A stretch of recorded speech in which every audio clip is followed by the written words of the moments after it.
Welcome back, everybody. Episode 55 of the Light Warriors Unleashed podcast. And it's so funny. So right before I hit record on this intro, I didn't realize it was episode 55. I do realize it, but I didn't realize it. And it's so funny is I just pulled up the spiritual meaning of 55. And here's what it says: that the 55 means change is coming, and that change is one that will be associated with adventures, freedom, self-determination, creativity, and divine energies. And I'm like, of course it is. Like, you just can't make this shit up, because today on the podcast, we are talking about divine, dark feminine, wild feminine energy, and sexual expression. And I dive into some of the aspects of my sexuality in this episode. I talk about the conformity in our lives and the things that we put around this cage instead of us being expressed and stepping into this full divine energy within us. And I talk about the adventure and creating desire in our lives, and about like what it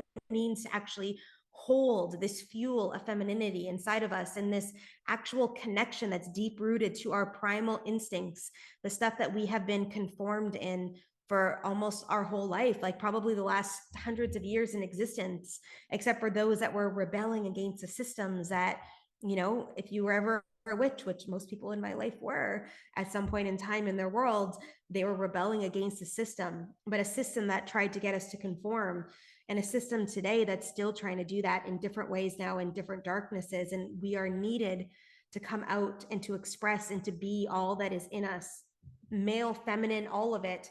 If you are a male listening to this, welcome, stay on, because you're going to learn a bunch of stuff as well. And I'm just so excited to deliver this piece of experience to you in episode 55 of the Light Warriors Unleashed podcast. Okay, guys, let's get into this. Let's move through this energy. Let's talk about this, because as you know, I'm a boundary pusher, and I love to explore different dynamics of conversation. And this energy this morning dropped in, and I'm really feeling it with the Bold program that I am teaching next week. For those of you guys that listen to the podcast on the regular, like September the 12th, it starts. And this energy has been moving through my field. And I want to have this conversation about the dark feminine, wild feminine, toxicity in our sexual expression, and about the purity of our sensuality as women in this earth. And if you are a man listening to this podcast right now, this may give you some insight as to why certain women in your world are doing certain things. And it may just give you another key to the dynamic of the relationships that you choose to embody and get into, right? And be in the space of. So you do not have to disconnect if you are a man listening to this at all. There's going to be some keys in here for you too, I feel. But I want to speak to this energy because I really feel that women, now men as well, have been obviously through the years, conformed and capped out with certain dynamics of their life. But a lot of women, and if we look back to centuries and centuries ago, a lot of women have been literally burned at the stake. They have been torn apart. They have been raped and murdered and dismantled in connection with sexual expression. They have been used. They have been literally like caged inside of this energy field when they are expressing who they really are, or they are really embodied and owning their femininity. Now, there's a couple of dynamics that we can lean into here in this conversation today. And the exploration of this topic is, there are some wounded females out there that really play in the energy of dark femininity, in the toxicity of it. Now, let me give you an example. Women that are out there 100% expressing themselves in their nakedness, doing porn, really pushing the boundary in connection with their exploitations of their bodies, manipulating men and people with their sexual edge and expression. And they're using it in a very toxic way. Like, it's the only way that they feel that they can get an edge in the world. It's the only way that they feel like they can get attention in the world. And it's the only way that they feel like they can be something in the world, and using that to exploit people in that mechanism. We call this toxic. Now, on the other spectrum is the women that are not stepping in at all to own their sensuality or sexuality, that they are literally confined in their world by choice. They are choosing it. They chose marriages that literally keep them in these boxes that they're not able to explore. You know, I had an ex-boyfriend of mine, and we had a really potent sexual edge together. We had great connection. We, you know, always had good to great sex. I feel like my soulmate or sacred union relationship coming in is going to have sex that is not anything like I've ever felt before. And I've had some good sex, you know, like orgasms and all that stuff inside of having sex. And to semi being able to express myself through sexual edge, semi meaning I could sort of ask for what I wanted. I, you know, sometimes took the reins. I was still shy because still was getting to know myself and my body. And now who I am today, it'd be like game on, you know, like I understand who I am and what this means to me and how this feels for me in my space of body. But there was a time where I said to him, look, I want to come in one day and I want you to actually pin me up against the wall and literally take what you want. And he's like, I'm not that kind of guy. And I was like, he's got a primal edge to him when we're in a bed, but he really found it a little bit more challenging to express himself that way because I think that he'd been conditioned to be a good guy.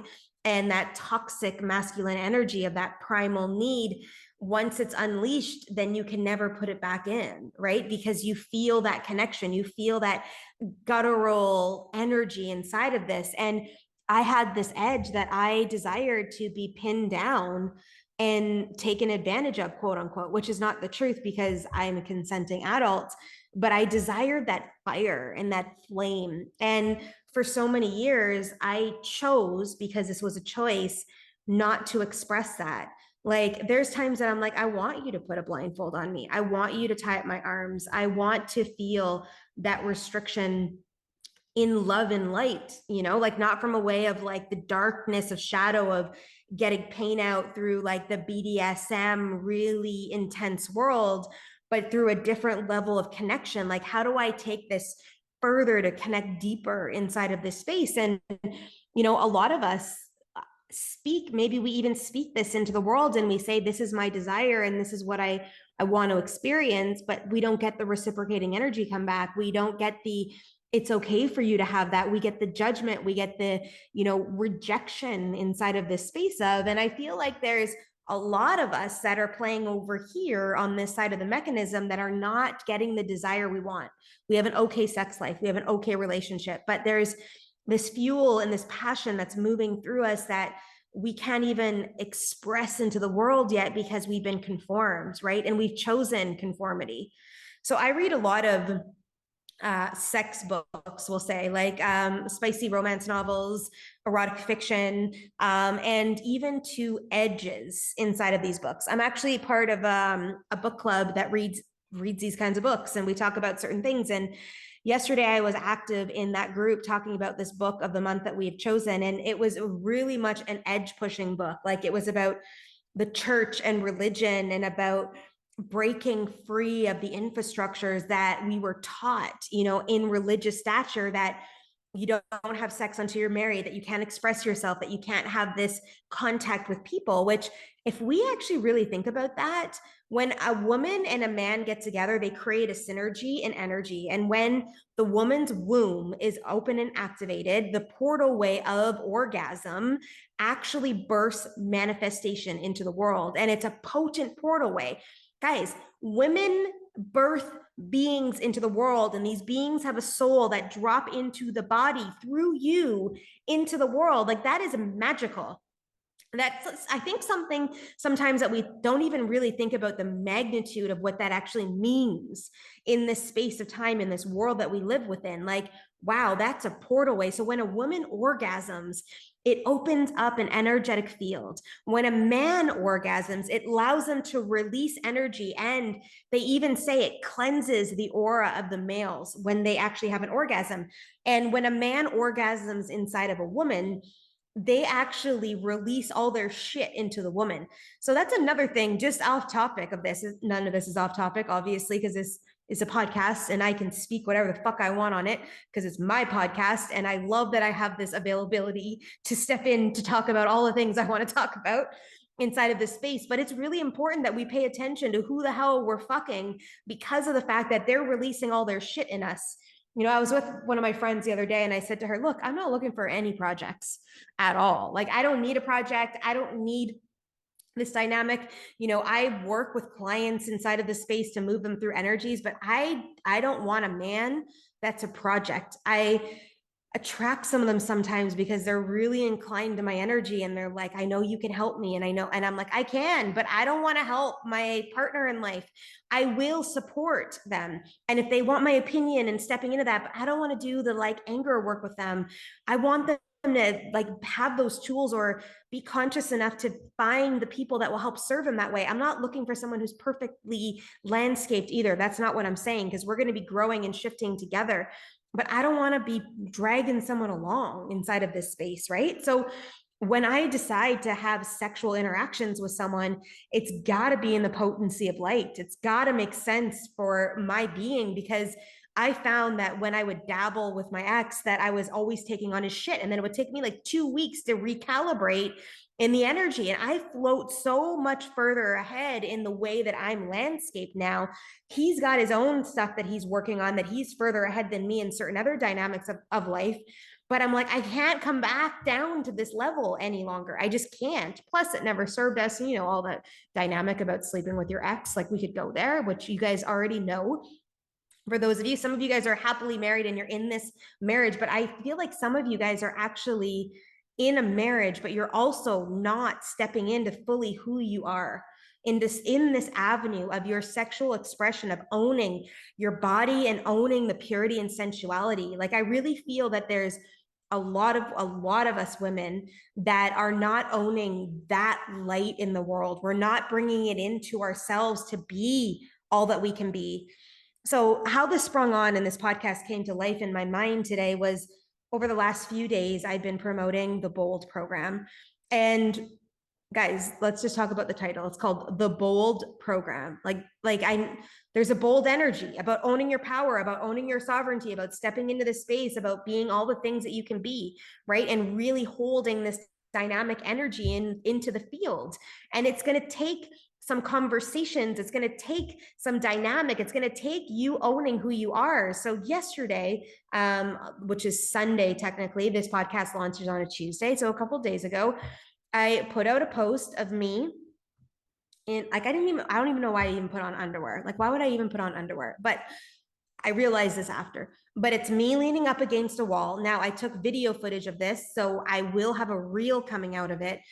But it's literally me topless, just with this pair of underwear on, leaning up against a wall. And the post was like, this may look sexual to you, but it has nothing to do with actual sex, even though some of you may see it this way. This has to do with owning who you are in bold expression and not hesitating to step into who you really are. I am a rebel. I have a sexual edge. It comes out all the time, no matter what the fuck I do. And sometimes I'm not even in the sexual energy. Like, I'm just being myself, but I ruffle feathers. I move in energy through the dynamic, and I'm smiling and laughing at this because I'm just thinking about all these times, like, I'm just being myself, like just me, and I'm turning guys on. And guys, I'm not the skinniest person. I am not the one that you would like look down the street and be like, holy fuck, that chick is hot. But once you start talking to me, you're like, holy fuck, this chick is hot. Because it's an energy I hold. It's a confidence in who I am. I don't give a fuck if I have fat rolls. Like, I'm literally on the fucking tattoo table last week getting a tattoo on my back, just in a bikini top. And I'm like, here's the fat on my stomach. Like, it's here. And it's actually a thing. Like, this isn't me just being like, look at my fat. No, like, I actually this is where I gain a lot of the weight. And I'm working on digestive things and all the stuff I need to move it through my body. But when I eat carbohydrates, I gain weight in my stomach area.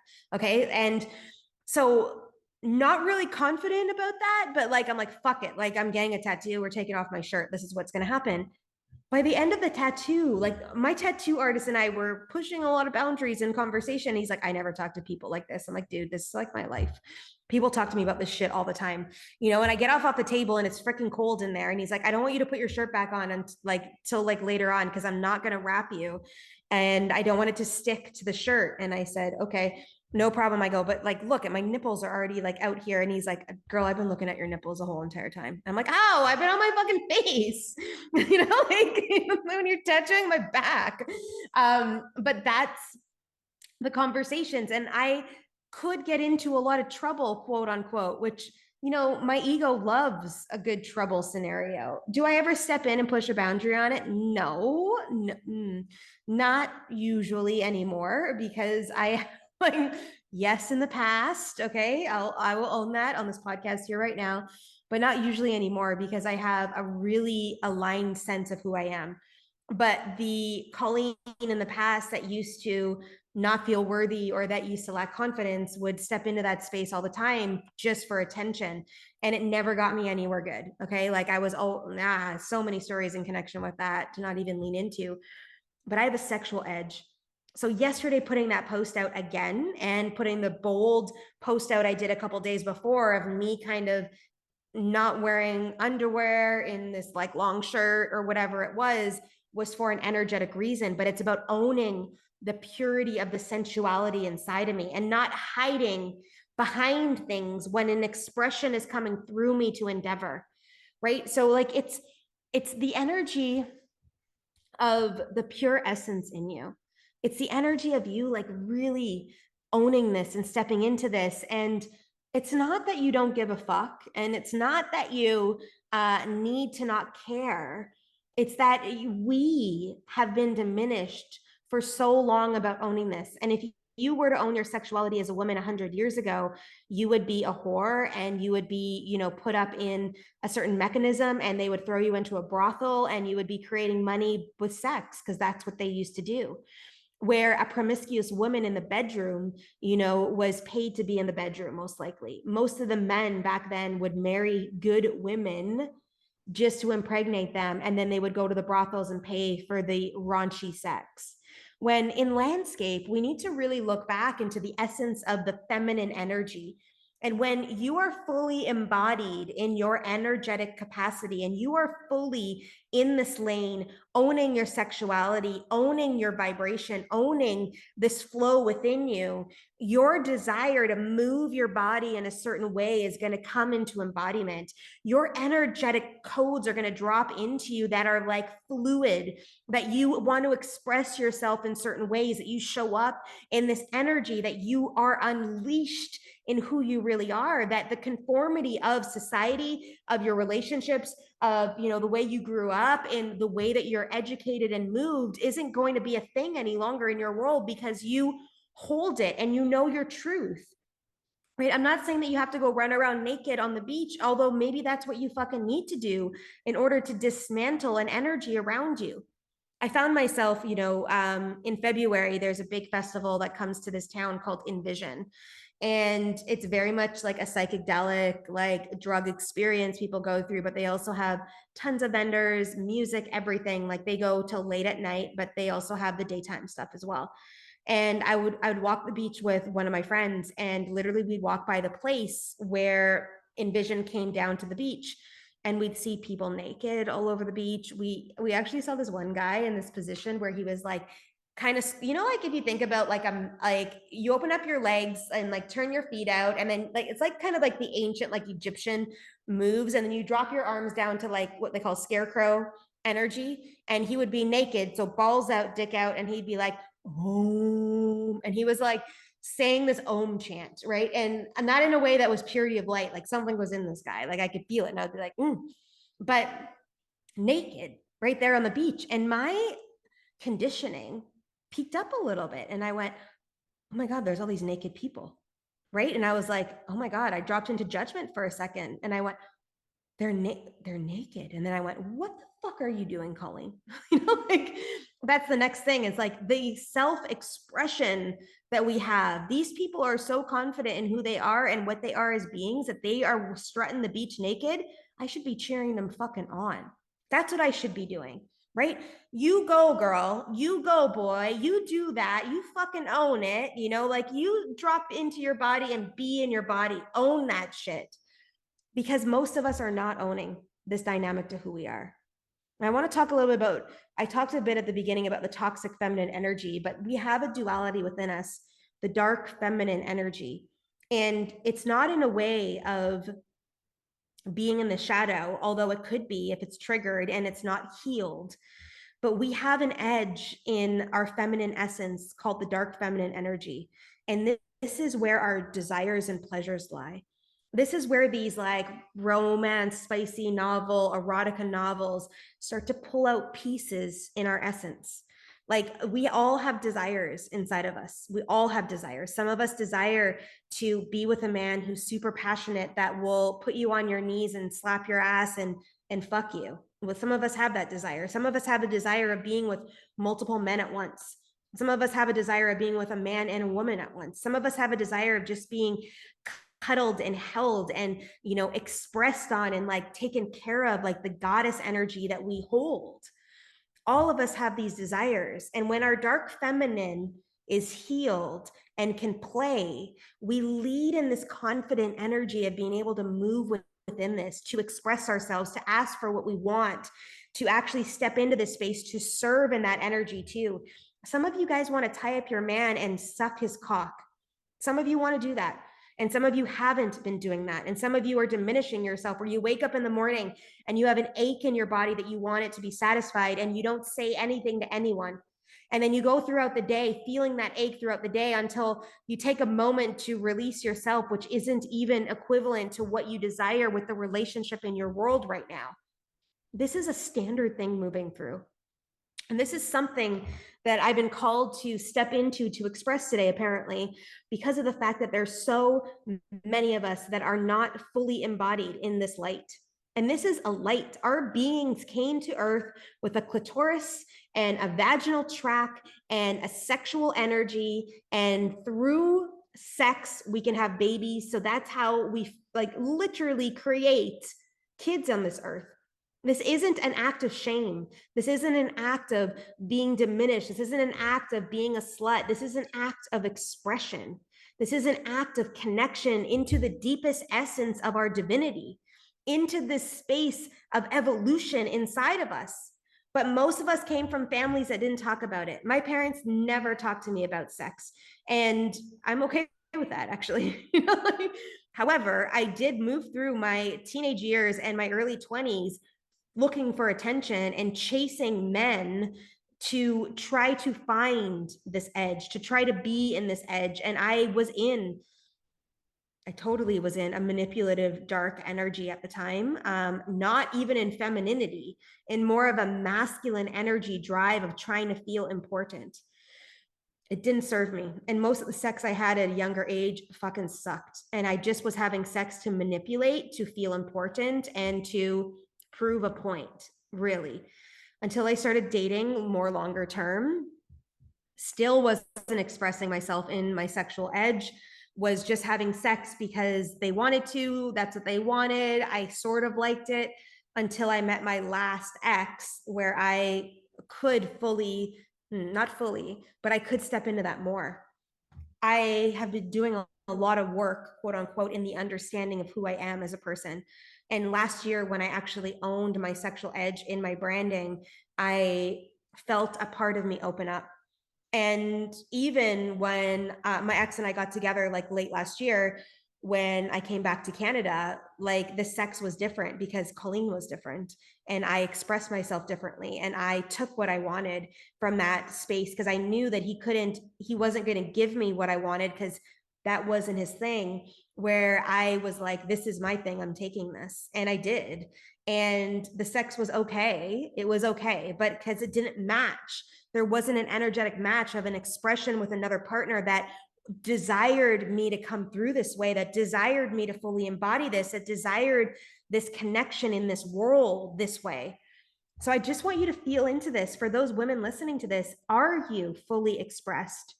Are you trusting this mechanism inside of you, this desire that's calling out to you, or is it coming from a toxic, unhealed energy? Are you fully stepping into this embodiment right now to actually own this dynamic in your world, to feel it, to hold it, to be with it? That's the question I have for you today. I also want to speak to a little bit about the wild feminine and about this movement moving through the collective right now of the rebellion almost of the feminine energy.